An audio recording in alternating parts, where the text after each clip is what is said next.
Sehna bhavatu Sahana bhanaktu Sahaviryam karvavahe Tejasvinavadhitamastu Ma vidvishavahe Om Shanti Shanti Shanti Om Peace Peace Peace. Yama. Today I was talking to someone in the morning and I remembered a profound exchange between myself and my teacher, Baba Ayodhya. So I wish to share that with you. Just that memory and its impact on my entire life when I was only 11 years old, I think is making me sit here in front of you recording a satsang. So he told me a story of this man who was lost in the forest. And he was going round and round in circles and he was really desperate to get out of that forest. And no tricks that he did to himself, like marking the trees with pieces of cloth from his body, other things were helping him, and the forest seemed to be almost like playing with him. And he would think that he has come to a new place, but it was the same place, but just it looked different in the different light. And so he was getting really scared, and it was going to be nighttime. And you know how in the night what the forest is like, it just takes on a eerie look and feel. And then lo and behold, he saw a person sitting under a tree, eating some fruit. This man could almost cry. He felt so relieved. At last, I am found. And he ran to that person, and before he could say anything, he just started blabbering, "Thank you, thank you, thank you. Thank you for saving me. Oh my God, I'm not lost anymore." And he went on, and then that man said, "Calm down. I'm lost too." That man got crestfallen, oh my God. But then the other guy said, "But I'm so happy to meet you. Now my lostness won't have this inconsolable quality. And come, let's be lost together." And the guy thought, that's not a bad deal. I mean, until I'm lost, I think I'll just hang out here. And Baba said, and then what did they do? Oh, they got up in the morning and they went for the wood and they chopped it with, stone axes that they made, and they created a little house. And then they, worked with nature to create a little settlement. And they were lost. I got really concerned and I went to bed, and I got up next morning to him and he was meditating in a blanket, and I said to him, Baba, wake up. Would they never be found?" Baba said, "Of course. But there is no exit outside. They just have to close their eyes and find the door inside."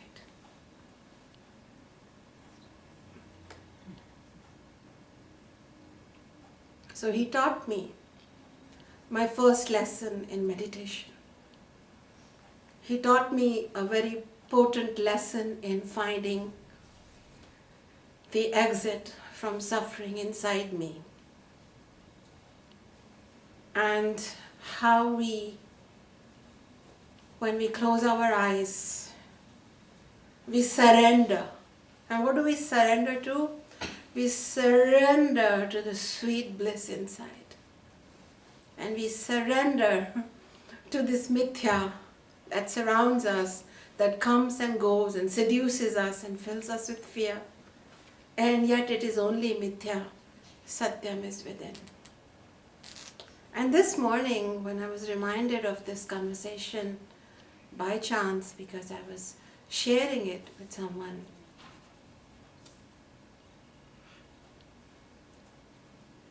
I have been meditating for a long time.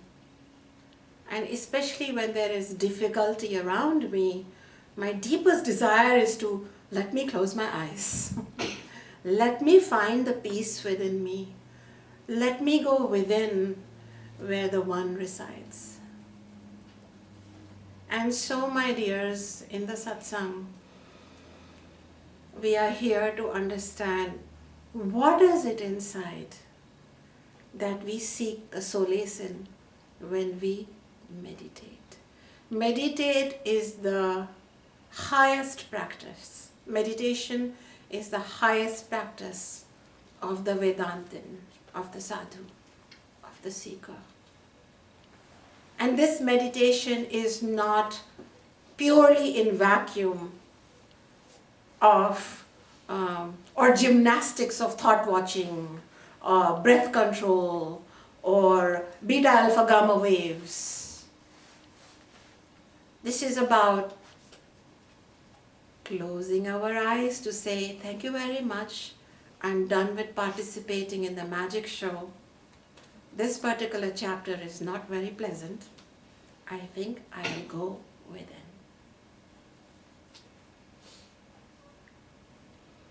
So I wanted to share with you this potent memory that came alive and how I don't want to be lost anymore. Then many years later, when I was telling this story to a little nephew of mine, just because nephews just demand a story a day and you can't make up enough. You know, you've run out of animal characters, run out of fairy stories, the moms are laughing here. So then you tell them spiritual stories. He wanted to know, well, while they're in the forest, what would they do once they've built their house? I said, well, then they would go and mark the forest, half is yours and half is mine. Then they will say, that direction is auspicious and that is less auspicious. Then they will say,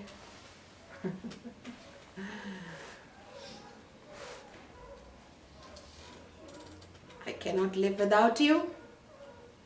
I feel very alone. And then when that same person would show up, they would say, please remove yourself. I'm already lost in suffering. So they would have entered a relationship. I don't know how much my 8-year-old understood, but I remember developing this into a very rich simile. And after he was asleep, I remember just closing my eyes to the sweetness. I just created a story. It has no existence. What is inside me, that Param Tattvam, that one Atma Jyoti, inner light, that is the only truth. So in this satsang, we have been exploring that truth. It is that truth which we have been learning very scientifically and objectively and rationally, and I must say even without smiling, in all these satsangs. Why was that? The reason was that when we teach the Tattva Jnana, we do not seduce you with gestures and words and promises and fantasies. because it is for the student to learn to discern the difference between Satyam and Mithya, which is pervading.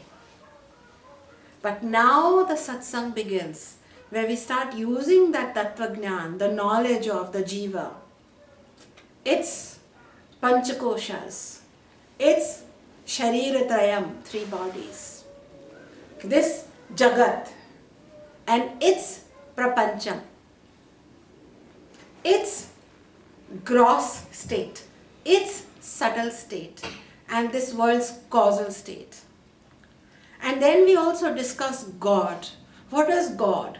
As in this micro being we have some power, in this macro Jagat also that power is God, Ishvaraha or Bhagwan. Brahman remains Nirvikaraha, no change.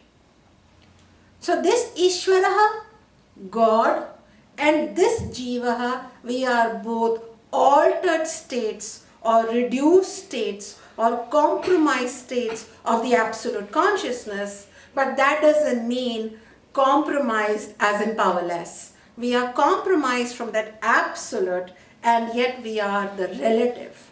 And if I am a smallest relative, then Ishvara is a grand relative. And therefore there is definitely existence of God as Ishvaraha in this Jagat who we can appeal to. You as come to me as a teacher and you appeal to me, help me with this situation. Often I am able to help you. Yes?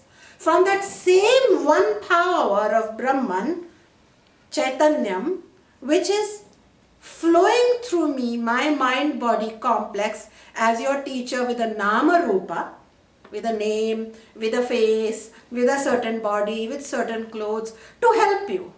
You say, Shunya helped me. I say, what a cosmic show. The self helped the self. In the same way, if you can appeal a human teacher, you are sanctioned, you are permitted to appeal to a God known as Ishvaraha or Bhagavan. But today let us explore, dear students and shishas, what is this relationship like with God? Because I have got many emails. Because when we first start studying Advaita Vedanta, we realize, oh my God, there is no God, it's me, I've caused the good karma, the bad karma, this is getting to be tremendously difficult. But gradually we realize, yes, it is you, yes, it is oneness, which manifests as you, the Jiva, as Jagat, the world, and as Bhagavana or Ishvaraha, as the God of this world. And all of us are expressions of the same substratum, Brahman. Clear? What should be our relationship to Brahman? For those of us who are unable to comprehend the Brahman, we can only understand it intellectually, but we have to begin with Ishvaraha, the appealable, the knowable, the lovable, the beloved, the adorable, the local, the regionalized, the culturalized version of God. We already have a satsang on that. Now let us look at the forms of bhakti.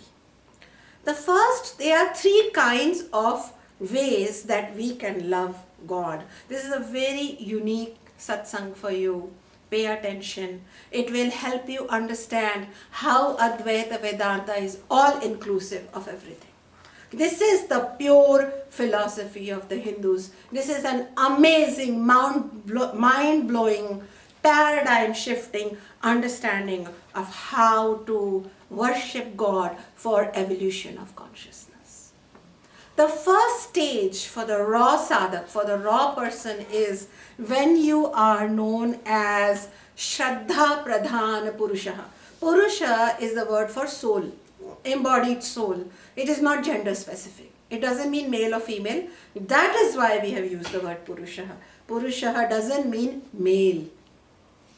In Purush, in Hindi we say male. We are talking about Purusha in Sanskrit, which means soul. Shraddha means faith. In the first stage of working with this all, for the betterment of the material self, material life and spiritual self, we have to appeal to a higher power because it exists. Brahman exists as much as the little beetle exists, as the grass blade exists, as the seasons come and go, as there is birth and death, as much is the existence of Brahman because it is the substratum of all.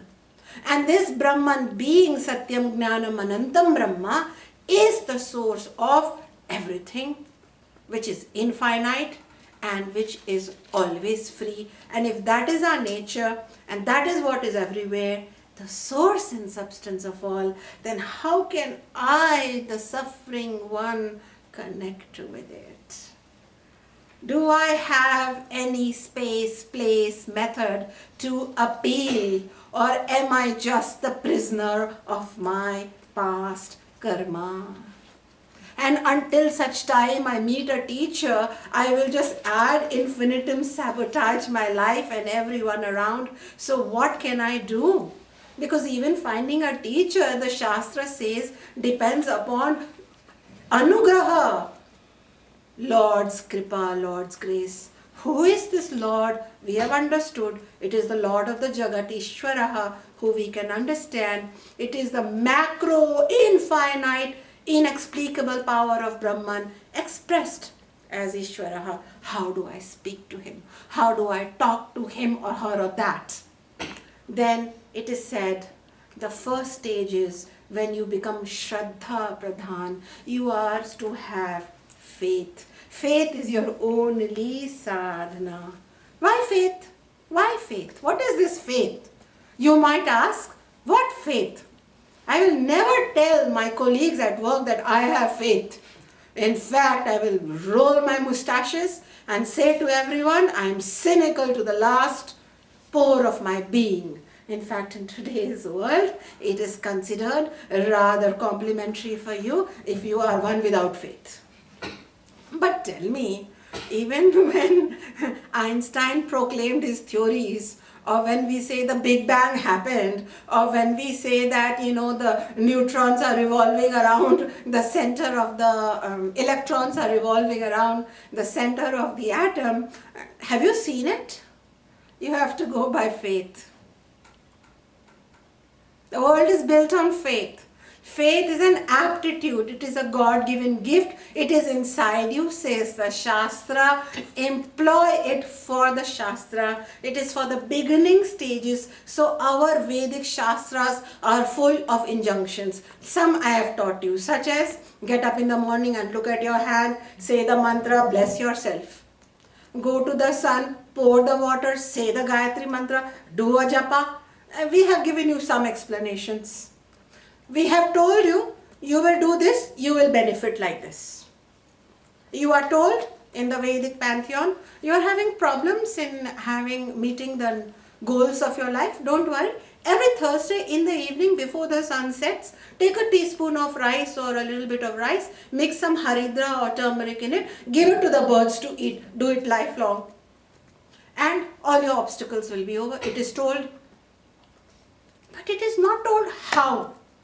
How do feeding the rice with turmeric, with your ring finger involved in the pouring of the rice feeding to these, to Brahman in the form of birds, change your, grades or your promotion or your relationship or your infertility problem or your health situation?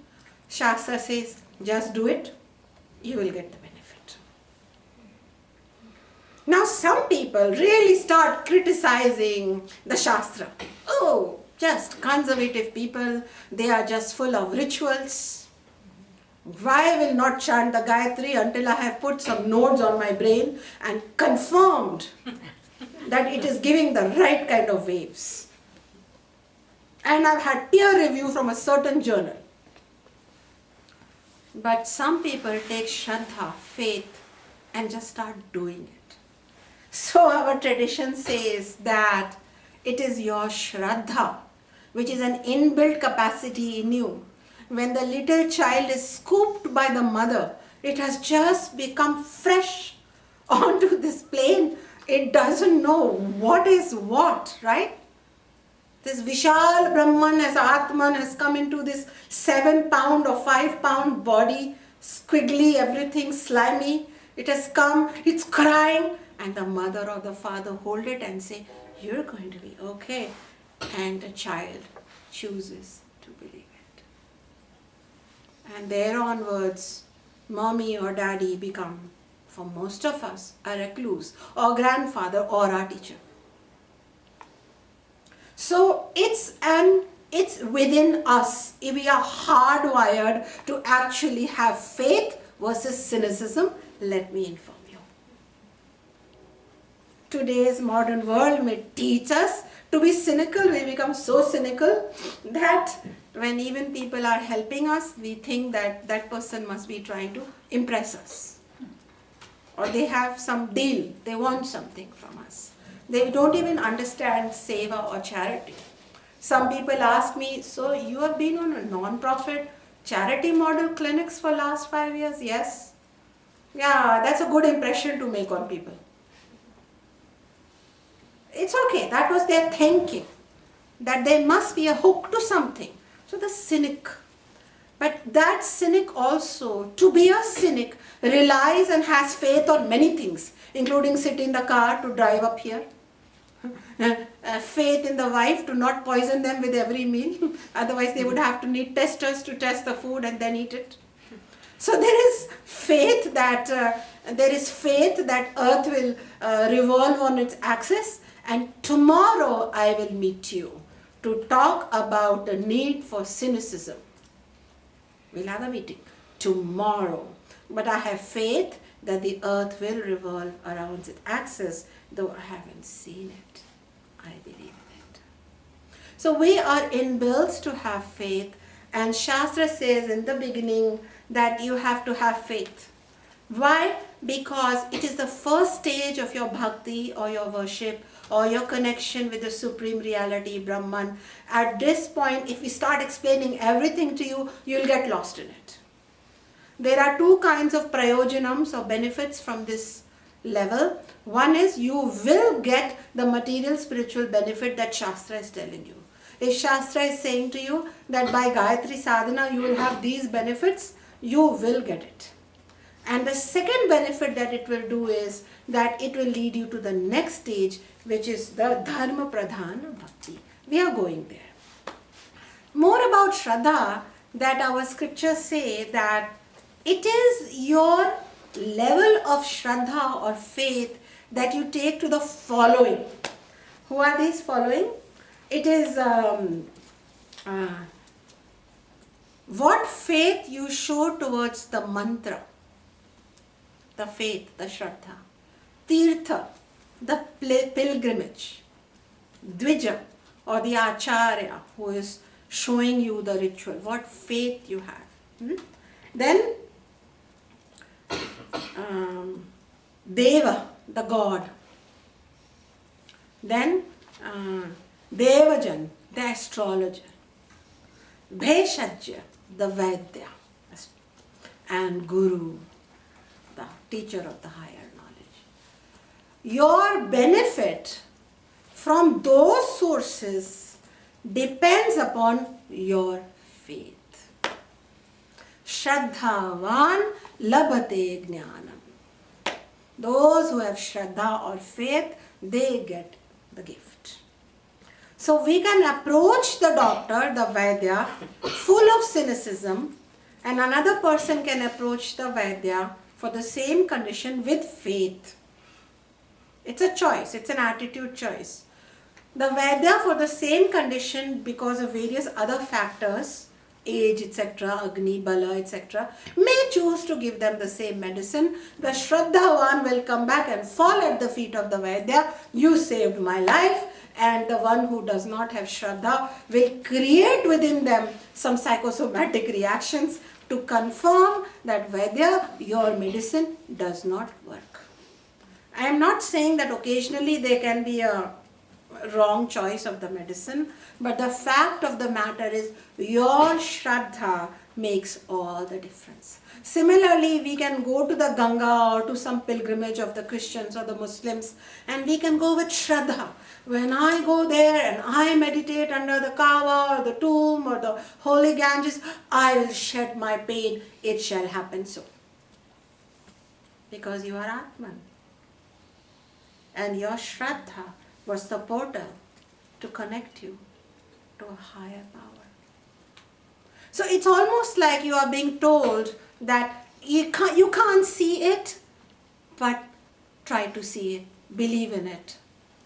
Don't ask, well, before I give the water to this person who is thirsty, I would really like to understand how it quenches the thirst and what are the mechanisms of the thirst and what is the evidence that this water is quenching the thirst. Just give the glass of water or just drink it.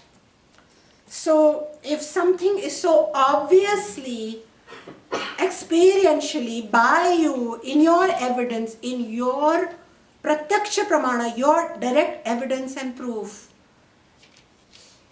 that this is helping me, then require no more, have the faith. In fact, the Shastra says, have faith in the following.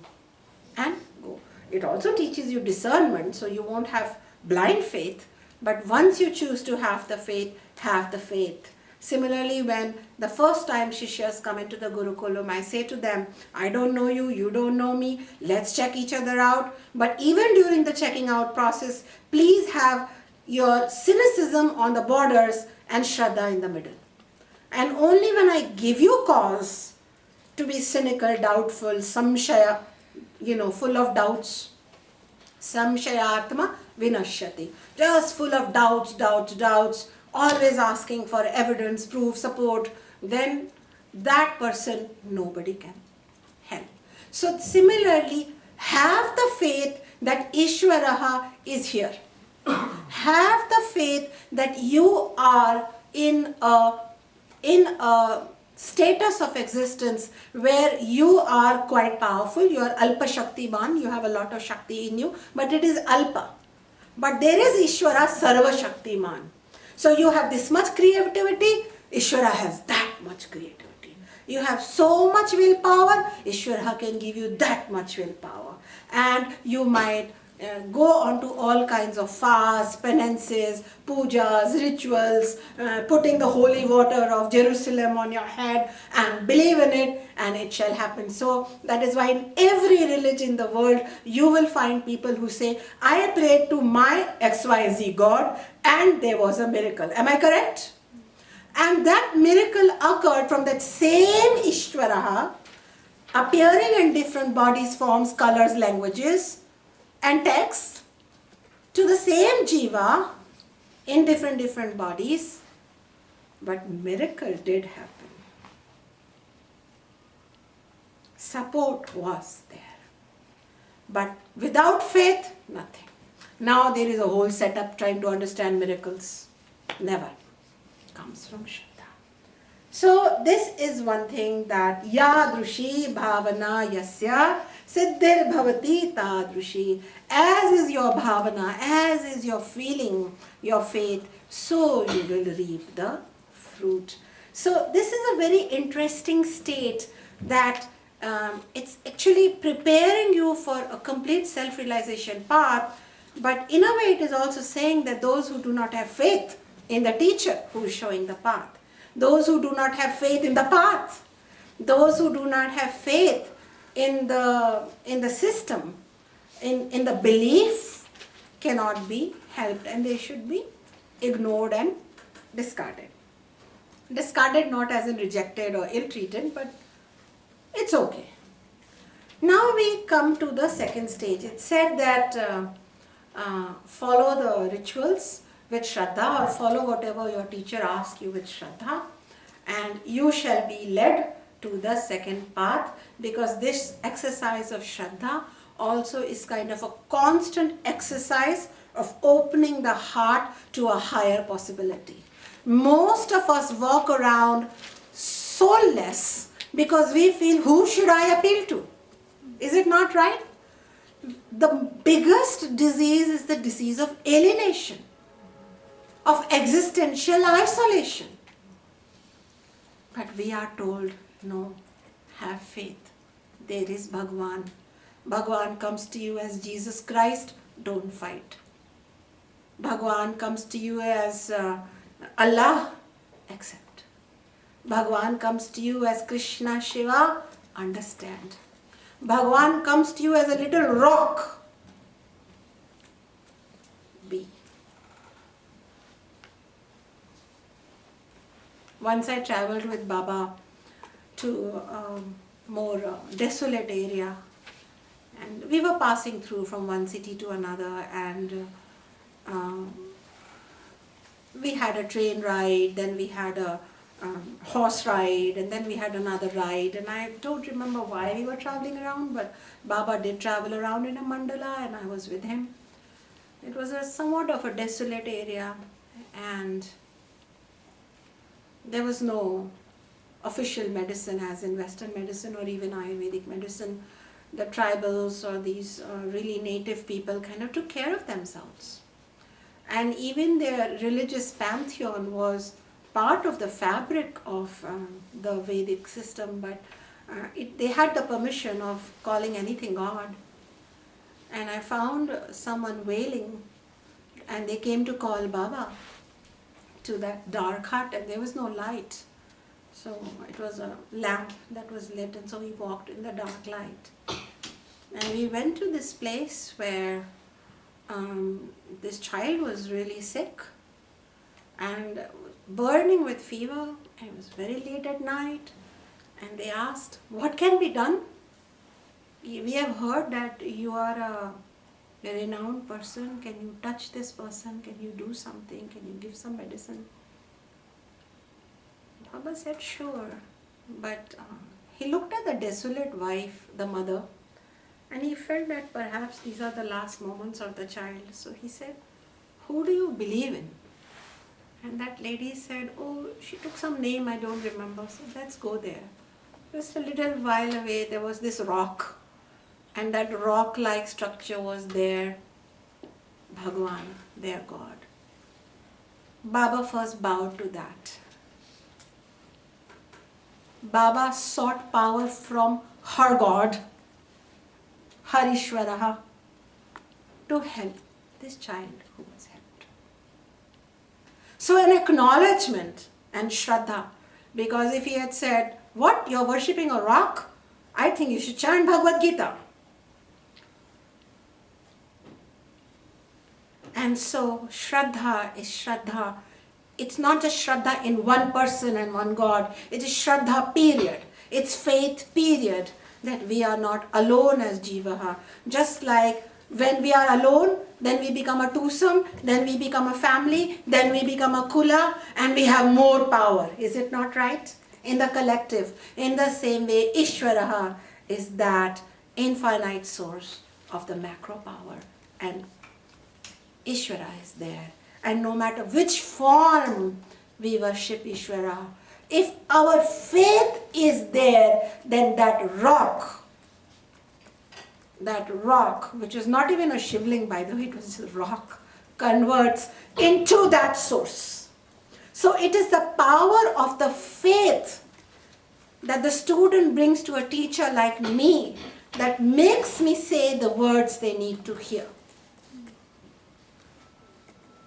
It is the power of the belief in the medicine of Ayurveda that the patient takes to the Vaidya, that Bhagavana ensures that the right prescription is written.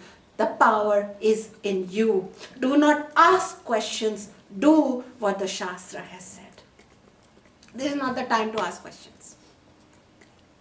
Now we are prepared just by doing this to the next stage, which is known as the Dharma Pradhana Bhakti. So in the previous state of Bhakti, which is for everyone, there is an interesting concept or relationship between Jiva, you, Jagat, the world, and Ishvaraha, the Lord, in any form. How? I am here, world is there, and he or she, there somewhere, somewhere. And is this centered? So it's there somewhere. In some super magnificent supra plane of existence. It's a triangle. And guess what? I am miserable. World is terrible. Your place is really great. You are happy because one, I have not seen your life. I don't know if you commute. I don't know what's going on. I don't know if you're married. Don't really know. I can make some stories about you. But I've created this wonderful world. And every theology, including in the pantheon of Hinduism, we have it. There is a level of bhakti that operates at this level. Okay? So there is a triangle, and in this triangle, every person feels miserable. This world is difficult. God, please save me. Take me away from here. Let me go to the mountains and shed my hair. Let me live in the ashram. Let me slit my wrist in the negative sense. And let me wear a mala around my wrist and disappear from the world in the positive sense. But I am separate from the world. The world is sometimes nice, sometimes bad. So many mornings I don't want to greet it. Many mornings I do want to greet it. Either way, it's very confusing. You save me up there in the clouds. This is okay. This is normal. This is how we all start. It's so normal that every child believes in it. Every child believes only in this. If you start telling the child about, no, this is just the beginning understanding of your relationship with God, world and child, the child will not understand. I mean, I personally have these private, and I don't want to let go of them, fantasies and imaginations of where, God lives. It's golden, it has milk in it, it has ghee in it, it has malpua in it, very sweet wheat bread that my mother used to make. So I thought they must be having a lot of it. So I had a version of God and I love it and I like to go to it sometimes. However, there is a juxtaposition. Now you understand? In the second state of bhakti, through this satsang, we gradually realize we actually collapse the God and the Jagat into one. So the Lord, Ishvaraha, and the Jagat, the world are one. Now, it's just me and the world, which is none but the Lord. Think about it. It is just me and the world and the Lord, which is one. What is this world? This world is Ashtamurti. It has 8 essential aspects. It has been explained in Dakshinamurti Stotram. I'm just borrowing from there. There are many ways of explaining this simile. So the Panch Mahabhutas, Akasha, Vayu, Tejaha, Apaha, Prithvi, 5. Then Suryaha. Suryaha is not just one sun, but represents galaxies and galaxies. And Chandramaha, which is not just one moon, but it represents all planets and all things in this infinitely growing galaxy.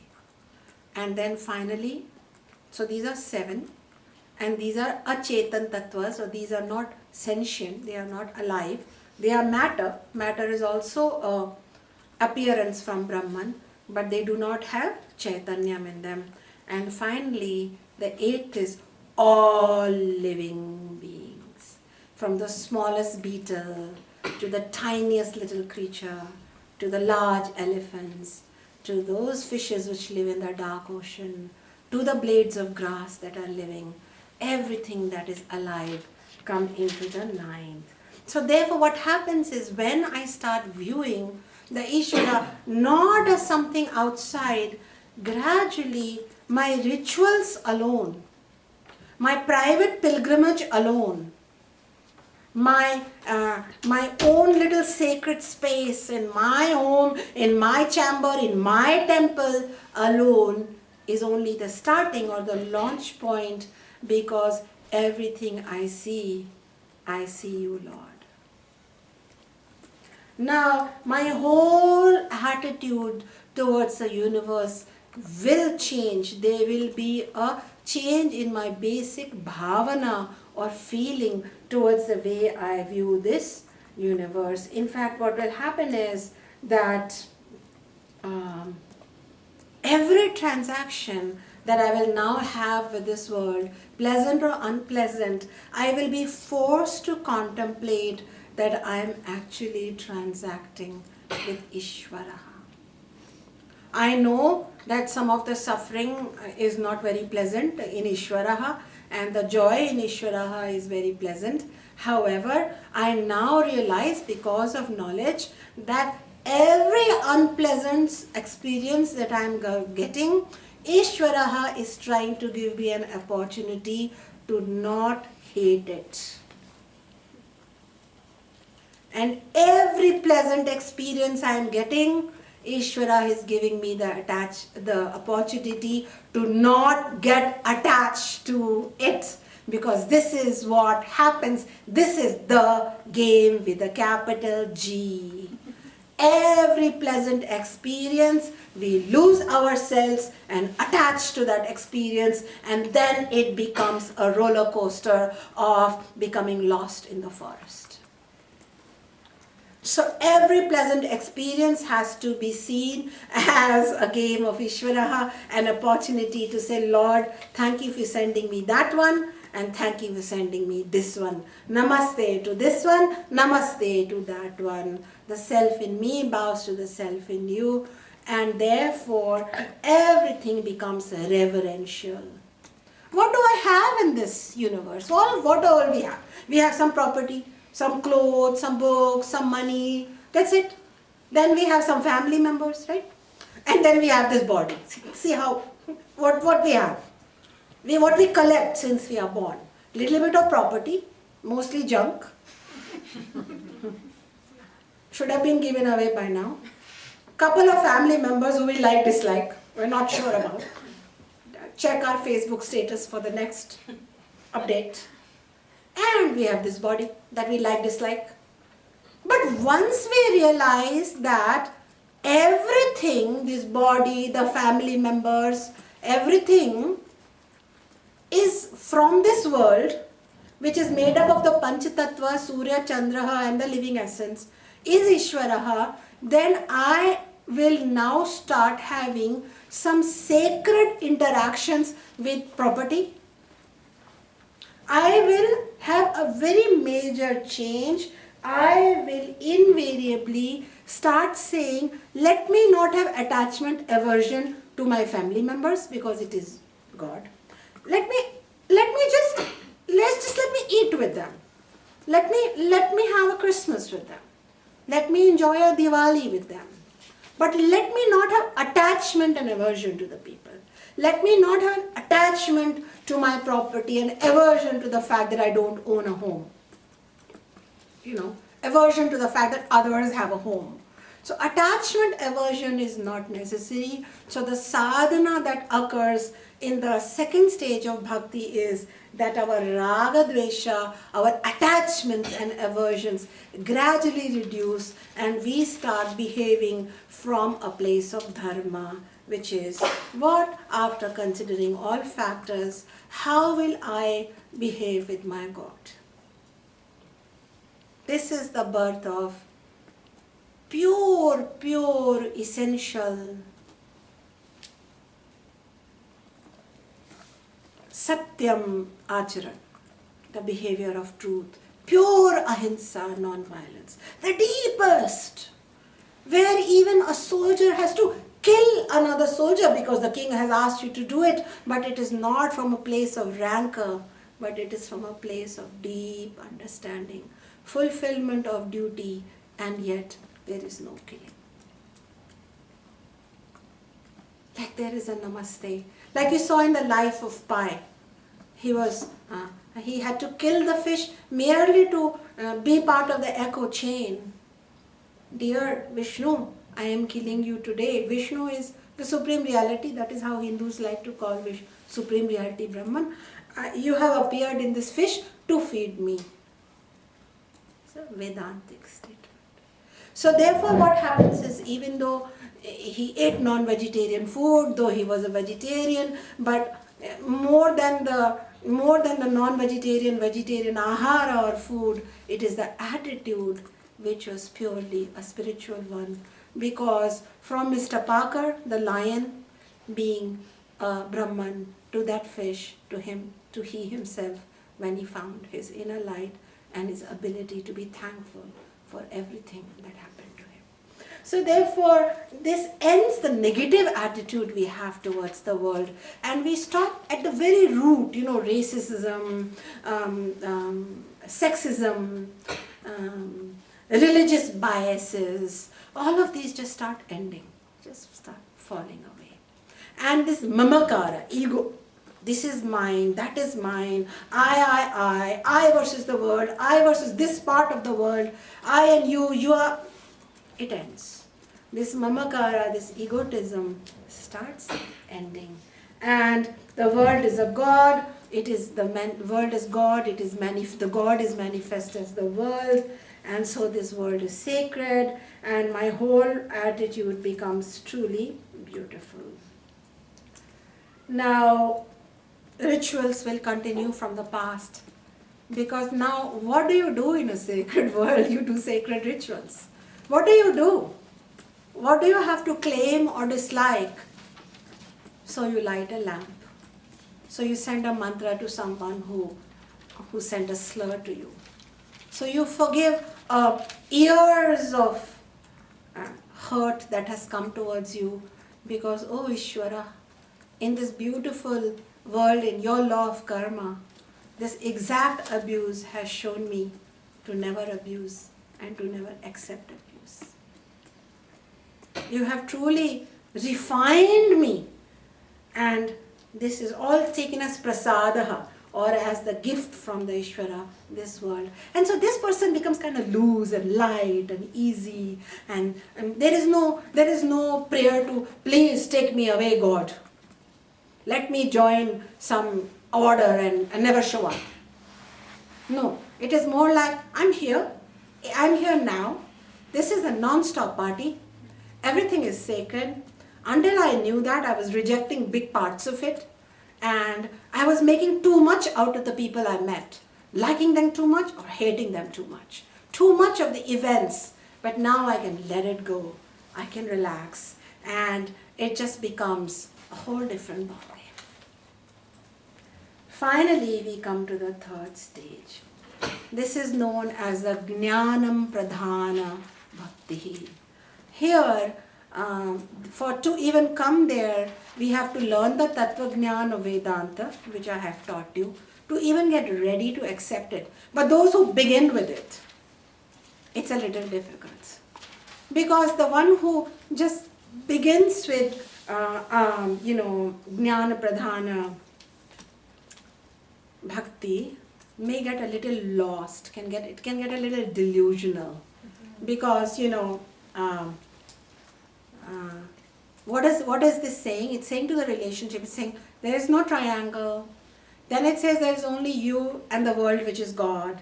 And then it says, if you are also part of this world and this world is God, then the question is, who are you?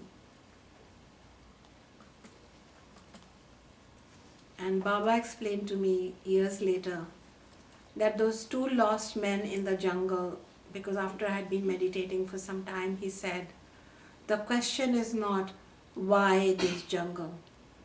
You get the answer when you ask the right question. The question is, who am I? Once you know who that I is, your outside will change. Because that jungle is only mithya.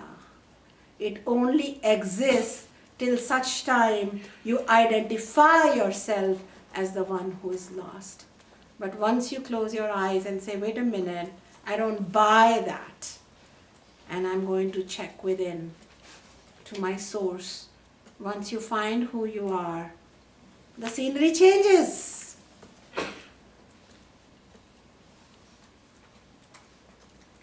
Ask the right question. So in this state of bhakti, we have gone further. We have starting having a very reverential, sacred relationship with everything. We are kind of becoming a little detached and, if I may use a hip word, cool. We're really cool. We don't show extreme reactions. We don't fall in love and we don't get gripped by hatred. We like the company of some people. We enjoy it. But we know this is Ishvara. And when I'm getting a lot of love come my way, and a lot of prestige come my way, and a lot of strokes come my way, I'm about to become a slave of all of this. So I better not start panting and silently and subtly lose myself in the forest. And when I am being slapped around and abused and hurt and discredited and wrongly charged for things I have not done and berated or ill-treated even unjustifiably, I know now enough that there is no injustice in this beautiful world. This is only my own creation because I am also part of that. And this is just the self, the great self, Brahman, appearing as Brahman in this role and that role, and the game is to see through it. And so once I realize that I am, everything belongs to the Vishwarupa Ishvaraha, or to this whole magnificent everything, I belong to that. So I'm not talking about Brahman right now, I'm talking about Ishvara, the God that we know. If this world belongs to it, my body belongs to it, my mind belongs to it, my memory belongs to it, my past lives belong to it, my accumulation of karma belong to it, then I am fully belonged to it. I have no separate existence from that, and then begins the ultimate bhakti of Atma Jnanam, and this is known as Atma Nivedanam, where we almost close our eyes and we encounter Ishvara. We encounter nothing else. We look at another person's eye and we encounter Ishvara. We look at the nature, we encounter Ishvara, Lord. Then we close our eyes and we encounter Ishvara. And then I realize a couple of things about me. I realize, in conclusion, at this state of bhakti, through sheer meditation, sheer silence, through sheer presence, through my sheer presence, I am activating this body. I have to do nothing. Through my sheer presence, I am activating everything. I am pure Chaitanya. I give life to this body, to this jagat and everything. I am not affected by whatever is happening in the jagat and this world. This feels intellectual right now, but at that third stage, it's actually happening. You could be sitting in a burning fire and experiencing your inner freedom. It is a possibility, it is an anubhava, it is experiential, it actually happens. And I realize that I am the source of ultimate peace, ultimate love, ultimate abundance. So no matter what people try to do, all I have to do is go within, and I come out with Om, Om, Om, Shanti, Shanti, Shanti. Because that is my essence. Peace, peace, peace, truth, truth, truth. This sweetness of the divine that dwells in me, first I had to find it through the rituals. Then the rituals help me find it in calming my relationships and detaching me from the world and treating it in a sacred manner, and therefore getting back some sacred treatments gradually and gradually as my sacred karma built up. And in the end I realize there is nothing to do, nothing to achieve, nothing to prove or disprove. By my sheer presence, I already know that I am that peaceful, infinite source and substance of all. That sweetness, that nectar fills me, and it flows from me and touches everything. and then I am here, and yet not here. And this becomes the peak of self-realization. And gradually our religious path allows us to bathe with milk our favorite idol on a festival day,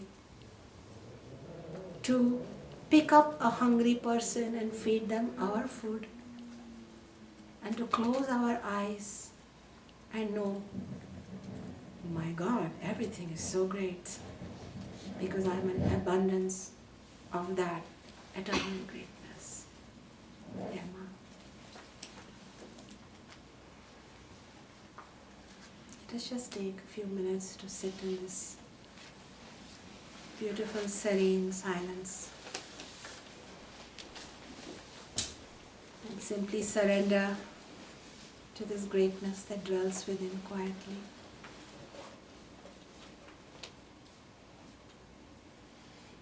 It just always is like ghee lives in ghee, and butter in butter, and sweetness in sugar.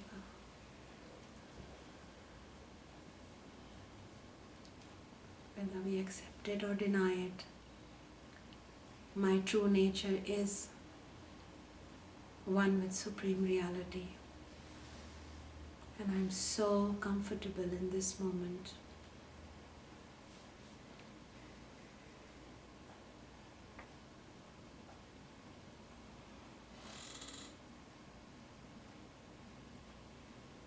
My inner light that I can choose to shine to my God outside with full faith,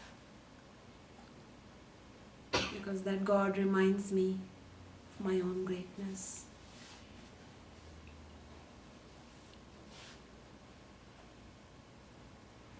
I will shine this light on everything dark and sad or crazy making in this world, and bring peace to it, and sacredness and reverence and joy. I will consider all my own and gradually reduce discord, jealousy, anger, and the sweet realization that I am Atman.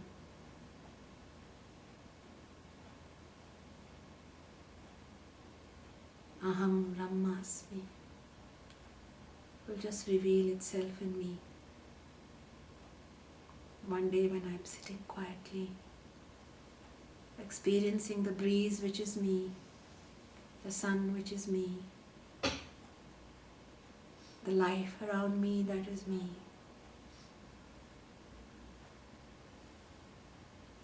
I am not separate, I am one. Everything is one. And to this great oneness, let us embrace in our hearts.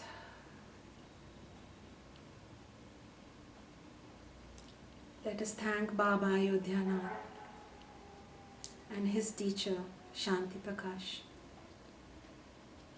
who are guiding your teacher Shunya, and all the rishis who have left us with these powerful gifts so that we can be the best Christians, Hindus, Muslims and Jews and Sikhs and Buddhists and Jainis, but not stop there and become humanitarians through Dharma, and finally self-realize, which is God realize, in these beautiful sacred vessels called our bodies. Jai Ma.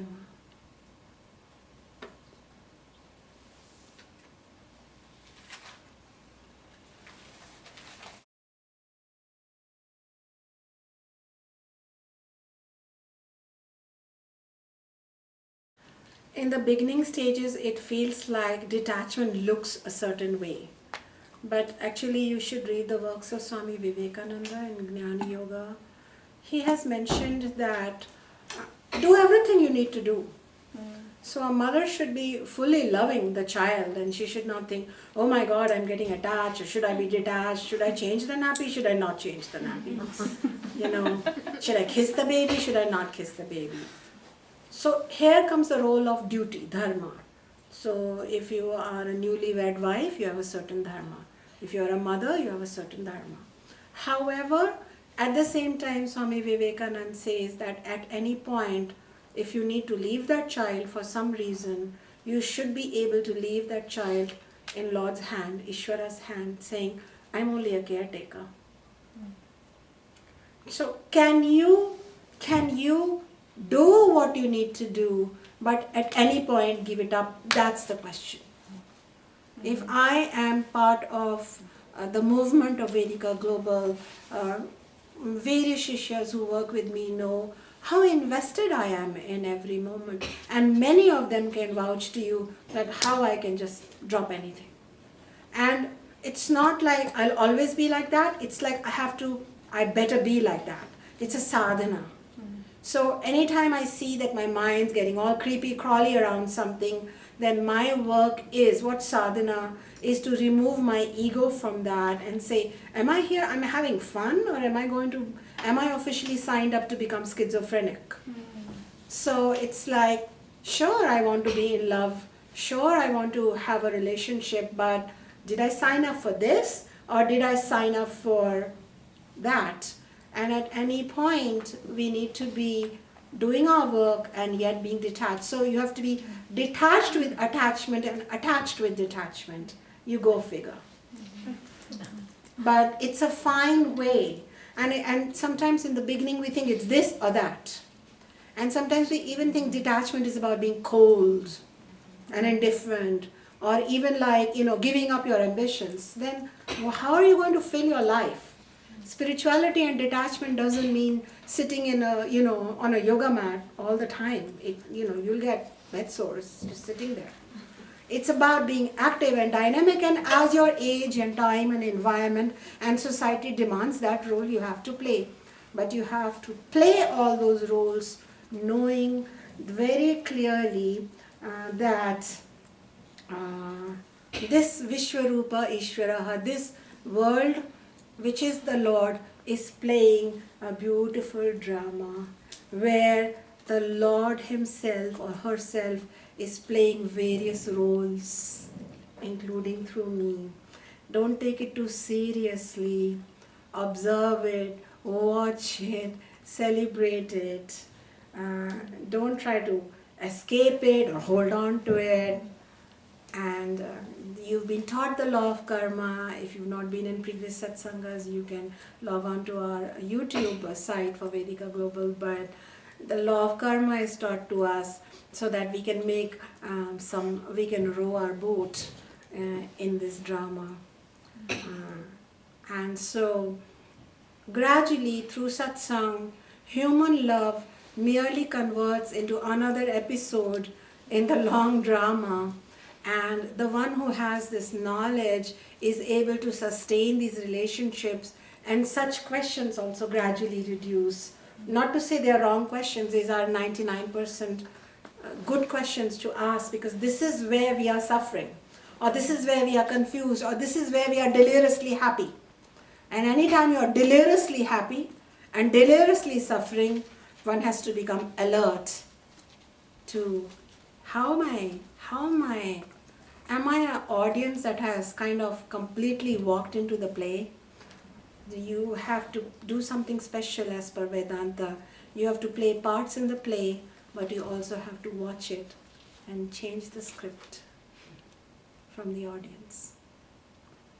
So participate and observe at the same time, and then you can do what you want. And the satsang continues for years on end, gradually, and there is never any rush. And next year we are about to open some kind of a weekly forum, 3 hours, for you to come and participate in the Gurukul. These learnings on a very, learning on a very studious basis. Would you like that? Mm-hmm.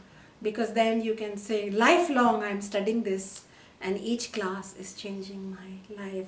So you don't have to avoid relationships. Some people, take on some somber vows and avoid relationships or suppress them.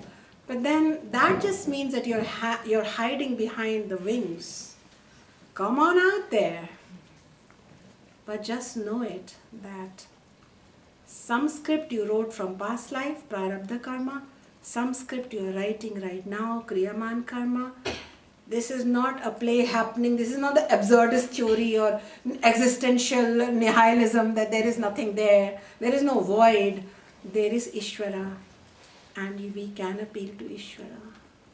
Baba used to sing, some I have burned, karmas. Some I have suffered. Some have bruised me. Some rewarded me and gifted me. But now, oh Ishvara, you take them from me. Now it is for you. I lie like a child in your lap, like my mother, soothe away my aches and pains. Oh Mother Durga Devi, he saw the divine as the divine feminine, the mother, and he said, I'm working on this. I am bringing Dharma, Seva, Satsang, Sadhana. Thank you for giving me a teacher. But Mother, take some away from me. So the power of prayer. A child can always go to the Lord and say, you take some. And based on our faith, based on our intense love, even the hardcore criminal can ask and shall receive.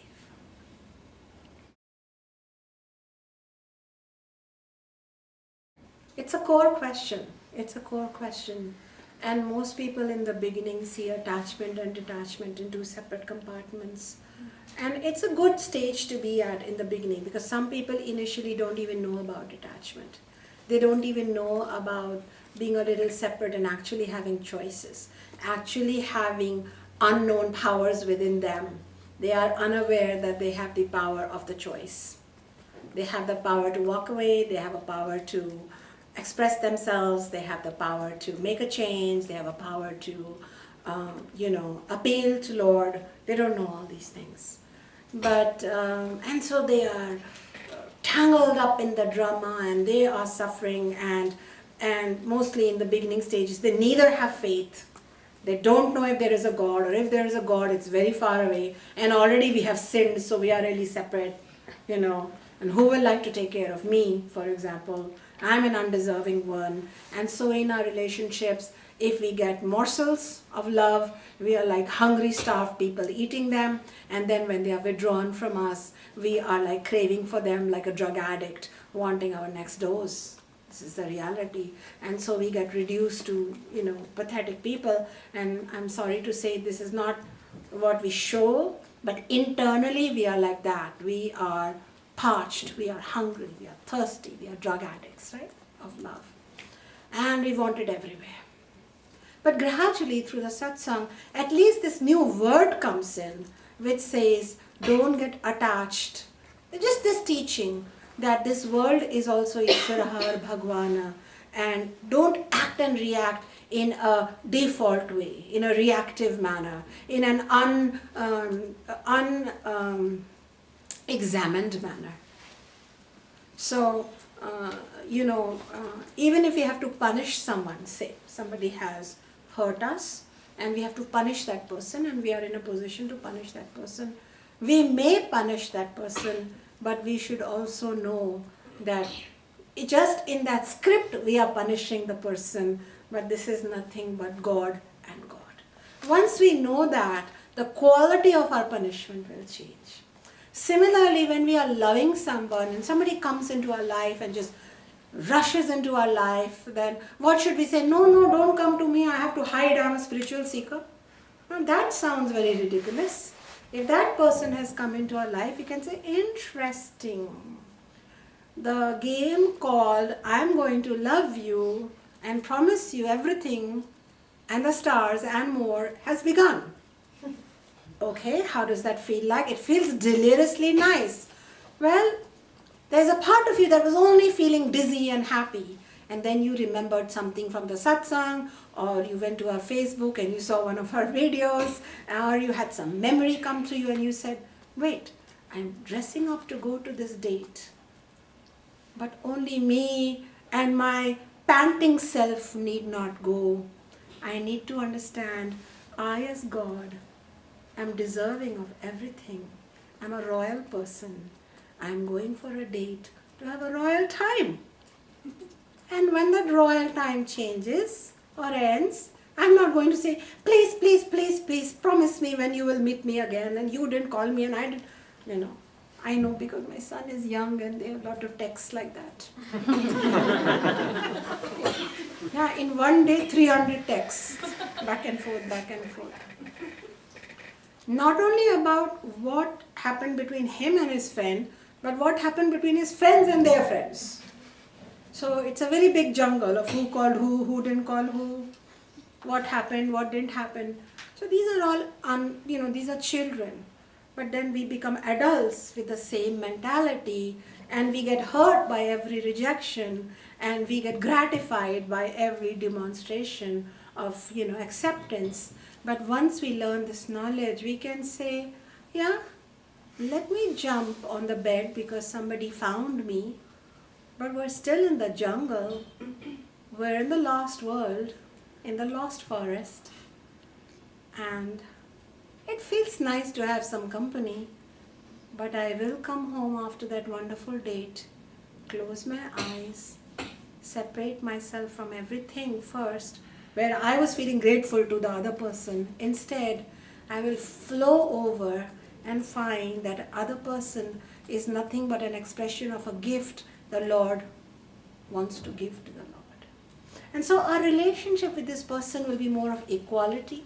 Our relationship will be one of more of like camaraderie. Our relationship will be one which will be able to ask for healthy choices, healthy boundaries, and healthy affection and healthy clarity from the get-go. And when this relationship ends, we will not be having a heart attack. We will not be joining lonelyhearts.com or broken heart support group /support group. Just joking. We don't all go there, I'm just joking. It's just a dramatic way of a teacher trying to draw a point home. If we don't join it, we want to. We seek sorry company, right? But instead, we will, when it starts ending, we'll see the flags a lot sooner, and we will know everything ends. I am eternal. That was interesting. Here is what I learned. Here is what I didn't learn. And with each relationship, the jiva will become powerful and strong, no matter what was the end of that relationship. So detachment and attachment is a yoga, and we have to gradually bring them together. So they don't live in two baskets, they live like this. And they support each other. It is perfect time to end the satsang at 8 o'clock.